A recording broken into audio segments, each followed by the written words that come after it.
शिखा माई official YouTube channel और मैं हूं शिखा। और आज हम लोग 26 अगस्त के कुछ इम्पोर्टेंट करंट अफेयर्स देखेंगे। और मैंने सोचा है कि डेली करंट अफेयर्स तो हो ही रहा है, इसमें मैं क्या करूंगी कि जो भी पिछला करंट अफेयर्स है उसको भी डेली रिवाइज करते हुए चलूंगी, क्योंकि जो भी इम्पोर्टेंट टॉपिक है जहाँ से 3-4 क्वेश्चन बन सकते हैं, तो मैं करंट अफेयर स्टार्ट करने से पहले उसको रिवाइज कराऊंगी, उसके बाद करंट अफेयर्स स्टार्ट करूंगी। तो मैंने एक बहुत अच्छा टॉपिक आज लिया है। आपने सुना होगा कि छत्तीसगढ़ जो राज्य है वहाँ पे 4 नए जिले बने हैं। तो कौन कौन से जिले बने हैं और पहले छत्तीसगढ़ में जो है वो कितने जिले थे? तो छत्तीसगढ़ में पहले 28 जिले थे। अब छत्तीसगढ़ में क्या हुआ है कि 32 जिले बन गए हैं। तो 32 जिले बने हैं, जो 4 जिले नए बने हैं उसका नाम क्या है? तो उसका नाम है शक्ति, सारगढ़, मनेन्द्रगढ़ और मोहला मानपुर। तो ये चारों जिलों के नाम आपके लिए बहुत इम्पोर्टेंट बनते हैं, क्योंकि एग्जाम में यहाँ से क्वेश्चन बन सकते हैं। अगर आपसे पूछे कि छत्तीसगढ़ किस स्टेट से अलग होके एक नया राज्य बना था, तो ये मध्य प्रदेश से अलग होके छत्तीसगढ़ एक नया राज्य बना था। और कब अलग हुआ था? तो सन 2000 ईस्वी में जो है ये मध्य प्रदेश से अलग होके एक नया राज्य बना था। और ये भी क्वेश्चन पूछ सकता है कि अभी जो हाल फिलहाल में छत्तीसगढ़ के चीफ मिनिस्टर कौन है?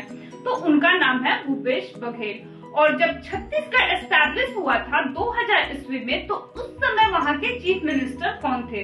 तो उनका नाम था अजित जोगी। अभी कुछ ही दिन पहले उनका निधन हो गया है। तो ये भी आपके एग्जाम पॉइंट ऑफ व्यू से बहुत इम्पोर्टेंट बनने वाला है, तो इसको आप लोग अच्छे से याद कर लीजिएगा। और फिर आज के करंट अफेयर्स में क्या है कि एक फेमस फुटबॉलर थे जिनका निधन हो गया, तो उनके बारे में देखेंगे। और वांचुआ उत्सव जो है ये आदिवासियों का एक फेमस फेस्टिवल है, तो ये किस स्टेट में हुआ, अभी हाल फिलहाल मनाया गया, उसके भी बारे में देखेंगे। और एक एक करके जितना भी 26 अगस्त का इम्पोर्टेंट करंट अफेयर्स होगा वो सारा हम लोग इस क्लास में डिस्कस करेंगे। और स्टैटिक जीके के साथ करते हैं अपने पहले क्वेश्चन से। तो हमारा पहला क्वेश्चन है कि वांचुआ महोत्सव 2021 किस राज्य में मनाया जाता है? तो हमारा पहला ऑप्शन है असम, दूसरा है ओडिशा, तीसरा है मिजोरम और चौथा है मेघालय। तो वांचुआ महोत्सव जो है ये आपका असम में मनाया जाने वाला फेमस फेस्टिवल है। और ये किस आदिवासी के द्वारा मनाया जाने वाला फेस्टिवल है? कौन से आदिवासी इसमें बहुत ज्यादा संख्या में भाग लेते हैं? तो तिवा आदिवासी के द्वारा ये महोत्सव मनाया जाता है। और ये महोत्सव क्यों मनाया जाता है? तो ये अपने पारंपरिक डांस जो है उसका प्रदर्शन करते हैं और आदिवासी द्वारा अपनी अच्छी फसल को चिन्हित करने के लिए ये फेस्टिवल मनाया जाता है। अगर आपसे पूछे कि असम के राज्यपाल का क्या नाम है, तो इनका नाम है जगदीश मुखी। और असम के चीफ मिनिस्टर कौन है? तो इनका नाम है हेमंत बिश्व शर्मा। अब देखते हैं हमारा नेक्स्ट क्वेश्चन क्या है। तो हमारा अगला क्वेश्चन है कि सहकारिता मंत्रालय में संयुक्त सचिव के रूप में किसे नियुक्त किया गया है? तो हमारा पहला ऑप्शन है जितेंद्र सिंह, दूसरा है शैली सिंह, तीसरा है अभय कुमार सिंह और चौथा है इनमें से कोई नहीं। तो सहकारिता मंत्रालय में संयुक्त सचिव के रूप में जिन्हें नियुक्त किया गया है उनका नाम है अभय कुमार सिंह। और ये जो है किसकी अध्यक्षता में ये कैबिनेट की नियुक्ति हुई? तो ये प्रधानमंत्री नरेंद्र मोदी जी की अध्यक्षता में इनकी नियुक्ति हुई है सहकारिता मंत्रालय में। अब देखते हैं हमारा नेक्स्ट क्वेश्चन क्या है। तो हमारा अगला क्वेश्चन है कि 60 वैश्विक शहरों में दुनिया का सबसे सुरक्षित शहर कौन चुना गया है? तो हमारा पहला ऑप्शन है सिंगापुर, दूसरा है सिडनी, तीसरा है न्यूजीलैंड और चौथा है कोपेनहेगन। तो 60 वैश्विक शहरों में जो है ये फर्स्ट पे सबसे सुरक्षित शहर चुना गया है, वो है आपका कोपेनहेगन। और डेनमार्क की राजधानी कहाँ है? तो डेनमार्क की ही राजधानी है कोपेनहेगन। और टोटल 60 शहर हैं। और इस सूचकांक को जारी कौन करता है? तो इस सूचकांक को जारी करता है इकोनॉमिस्ट इंटेलिजेंस यूनिट के द्वारा इसको जारी किया जाता है। और इसके बाद कौन सा शहर है? तो इसके बाद है टोरंटो, सिंगापुर, सिडनी और टोक्यो का स्थान है। अगर इसमें पूछे कि भारत में दिल्ली का स्थान कितने नंबर पे है, तो दिल्ली का नंबर जो है वो 48वें स्थान पे है। और सबसे कम सुरक्षित शहरों की सूची में कौन सा शहर आया है? तो ये है थांगुन शहर, जो सबसे कम सुरक्षित शहरों की सूची में इसका आकलन किया गया है। अब देखते हैं कि हमारा नेक्स्ट क्वेश्चन क्या है। तो हमारा अगला क्वेश्चन है, काजिंद 21 भारत और किस शहर के बीच आयोजित किया जाएगा? ये एक युद्ध अभ्यास है। ये एक काजिंद जो है ये किस भारत और किस शहर के बीच जो है ये इसका युद्ध अभ्यास होगा? तो हमारा पहला ऑप्शन है यूक्रेन, दूसरा है रूस, तीसरा है पाकिस्तान, चौथा है तजाकिस्तान और पांचवा है कजाकिस्तान। तो काजिंद 21 उत्सव जो है, जो युद्ध अभ्यास है, सॉरी उत्सव नहीं, जो ये युद्ध अभ्यास है वो काजिंद भारत और कजाकिस्तान के बीच होना है। और ये कब से कब तक होगा? तो ये 30 अगस्त से स्टार्ट होगा और 11 सितंबर तक चलेगा। और ये अभ्यास क्यों कराया जा रहा है? तो यहाँ भारत और कजाकिस्तान के बीच रणनीतिक संबंधों को मजबूत करने के लिए ये युद्धाभ्यास कराया जा रहा है। और अगर आपसे पूछे कि अमेरिका और इंडिया के बीच जो है वो कौन कौन सा एक्सरसाइज होता है, तो इसके बीच युद्ध अभ्यास होता है, कोप इंडिया होता है। और भारत और नेपाल के बीच कौन सा एक्सरसाइज होता है?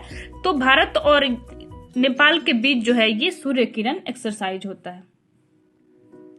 अब देखते हैं हमारा नेक्स्ट क्वेश्चन क्या है। तो हमारा अगला क्वेश्चन है कि विदेश मंत्रालय ने युद्धग्रस्त अफगानिस्तान से अपने नागरिकों को निकालने के भारत में जो मिशन एक लॉन्च किया है उसका नाम क्या है? तो हमारा पहला जो ऑप्शन है वो है ऑपरेशन शिव शक्ति, दूसरा है ऑपरेशन ब्लू शत्र, तीसरा है ऑपरेशन देवी शक्ति और चौथा है ऑपरेशन दुर्गा शक्ति।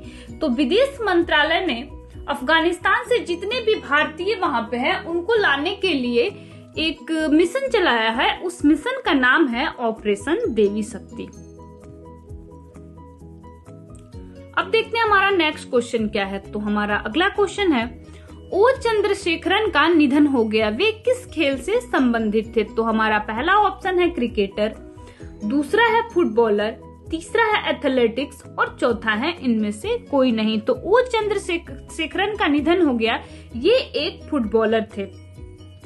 और ये जो है 1963 में जो है ये संतोष ट्रॉफी जीतने वाले महान खिलाड़ी बने थे। अब देखते हैं हमारा नेक्स्ट क्वेश्चन क्या है। तो हमारा अगला क्वेश्चन है कि चेन्नई पेट्रोलियम कॉर्पोरेशन लिमिटेड का प्रबंध निदेशक किसे नियुक्त किया गया है? तो हमारा पहला ऑप्शन है बीके जैन, दूसरा है अरविंद कुमार, तीसरा है अरविंद सिंह और चौथा है इनमें से कोई नहीं। तो चेन्नई पेट्रोलियम कॉर्पोरेशन लिमिटेड के अध्यक्ष जो नियुक्त किए गए हैं उनका नाम है अरविंद कुमार। और अरविंद कुमार पहले क्या थे? तो ये इंडियन ऑयल कॉर्पोरेशन लिमिटेड के कार्यकारी निदेशक थे। अब इनको प्रबंध निदेशक बनाया गया है चेन्नई पेट्रोलियम कॉर्पोरेशन लिमिटेड का। अब देखते हैं हमारा नेक्स्ट क्वेश्चन क्या है। तो हमारा अगला क्वेश्चन है कि न्यू बोल्ट भारत का पहला स्वदेशी मोटर चालित व्हील चेयर वाहन है, ये किसके द्वारा विकसित किया गया है? तो हमारा पहला ऑप्शन है IIT दिल्ली, दूसरा है IIT कानपुर, तीसरा है IIT मद्रास और चौथा है इनमें से कोई नहीं। तो न्यू बोल्ट भारत का पहला स्वदेशी मोटर चालित व्हील चेयर वाहन है, ये जो है IIT मद्रास के द्वारा इसको विकसित किया गया है। अब देखते हैं हमारा नेक्स्ट क्वेश्चन क्या है। तो हमारा अगला क्वेश्चन है, राष्ट्रीय मुद्रीकरण पाइपलाइन को हाल ही में फाइनेंस मिनिस्टर के द्वारा विकसित किया गया है। पाइपलाइन जो है ये किसके द्वारा विकसित किया गया है? इनके फाइनेंस मिनिस्ट्री के द्वारा इसको लॉन्च किया गया है। और ये पाइपलाइन किसके द्वारा विकसित किया गया है? तो हमारा पहला जो ऑप्शन है वो है RBI, दूसरा है वर्ल्ड बैंक, तीसरा है नीति आयोग और चौथा है इनमें से कोई नहीं। तो इस पाइपलाइन को जो है ये नीति आयोग के द्वारा विकसित किया गया है। और नीति आयोग का आपसे पूछा जाए कि पहले नाम क्या था, तो नीति आयोग का पहले जो नाम था उसका नीति आयोग का पहले नाम था योजना आयोग। अब देखते हैं नेक्स्ट क्वेश्चन क्या है। तो हमारा अगला क्वेश्चन है, बैटलफील्ड नामक पुस्तक किसके द्वारा लिखी गई है? तो पहला ऑप्शन है विश्राम वेडेकर, दूसरा है सृष्टि राणा, तीसरा है अभय प्रताप और चौथा है इनमें से कोई नहीं। तो बैटलफील्ड नामक पुस्तक जो है ये विश्राम वेडेकर के द्वारा लिखी गई पुस्तक है। अब देखते हैं हमारा नेक्स्ट क्वेश्चन क्या है। तो हमारा अगला क्वेश्चन है, संयुक्त नौसैनिक अभ्यास का दूसरा संस्करण जैर अल बहर भारत और किस देश के बीच आयोजित किया जाएगा? तो हमारा पहला ऑप्शन है सऊदी अरब, दूसरा है कतर, तीसरा है कजाकिस्तान और चौथा है तुर्कमेनिस्तान। तो संयुक्त नौसैनिक अभ्यास का दूसरा संस्करण जैर अल बहर भारत और कतर के बीच इसको आयोजित किया जाना है। थैंक यू, आज के लिए इतना ही और मिलते हैं फिर नेक्स्ट क्लास में।